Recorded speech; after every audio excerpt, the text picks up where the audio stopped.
नमस्कार. आज तुम्हाला वडेपाव बनवून दाखवते. आमची फॅमिली मोठी असल्यामुळं मी 1 किलो बटाटे उकडायला टाकले. आपले बटाटे उकडून झाले.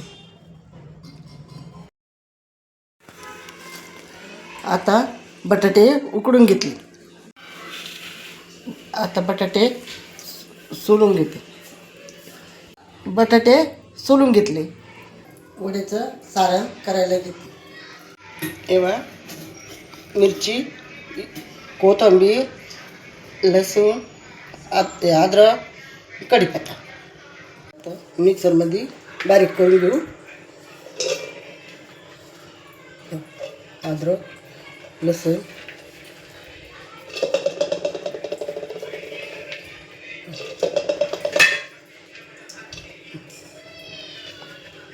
अद्रक, लसूण, मिरची, जिरं घालते. आता हे सगळं बारीक करून घेऊ.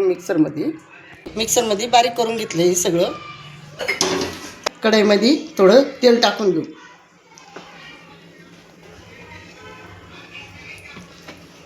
जिरं, मोहरी थोडं टाकून घेऊ. आपण हे वाटण मिक्सरमधलं याच्यात टाकून घेतलं. आता कढीपत्ता टाकून परतून घेते.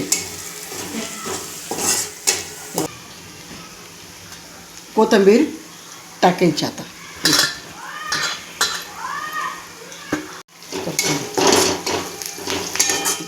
हळद ती टाकून सगळं परतून घ्यायचं.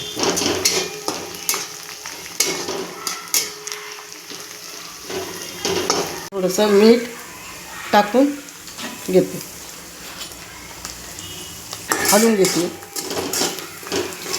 परतलं एकदम छान परतलं बघा. मस्त परतून गेलं. हे उकडलेले बटाटे कुस्करून घेतले. आता याचं सारण बनवते.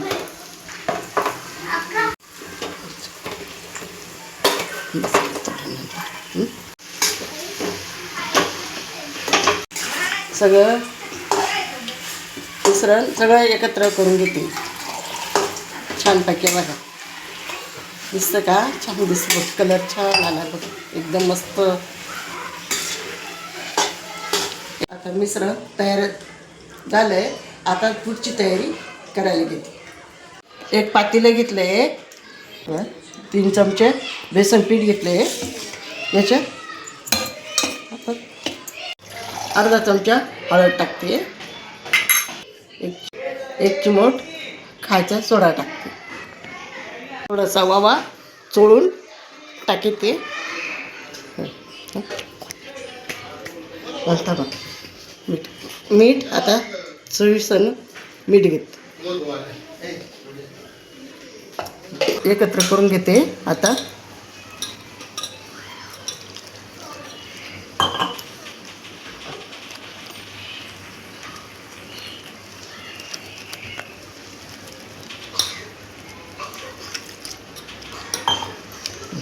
तेव्हा आता छानपैकी झालं.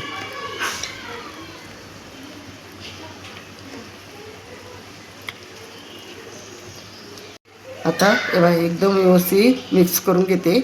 छानपैकी गेठुळ्याने राहिलं पाहिजे. आता आपलं सारण तयार झालेलं आहे. वड्यासाठी सारण पण तयार झालं आहे. पीठ पण तयार झालेलं आहे. आपण ही वडे करायला घेऊ. हे बघा असे लाडू करून घ्यायचे. छान मस्त असं हे करून घ्यायचे. वडे करून घेते. गोळे करून घेतले. बघा एक एक करून गोळे तयार करून घेते. आता गोळे करून घेतले. आता कढईमध्ये तेल तापायला ठेवते.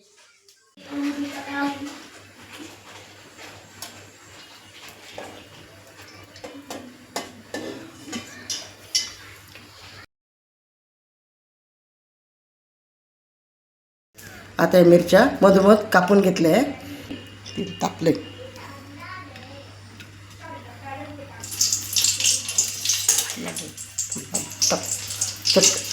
सगळ्या मिरच्या तळून घेतल्या. मिरची ना मीठ चोळून घेते. एवढा छान टाकते आता मस्तच फुगायचं.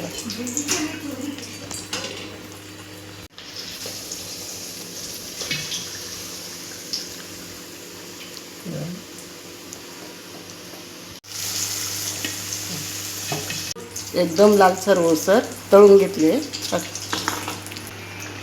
हे बघा छान लाल झाले बघा. हे बघा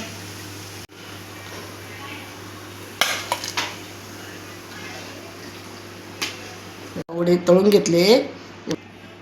हे बघा मिरची ठुली पाव. हे बघा हा आपली डिश तयार झालेली आहे. रेसिपी कशी झाली खाऊन बघू आता. चला.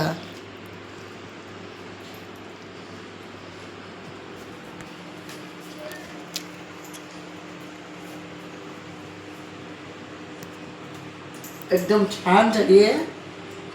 आता तुम्ही करून बघा मला सांगा कशी झाली.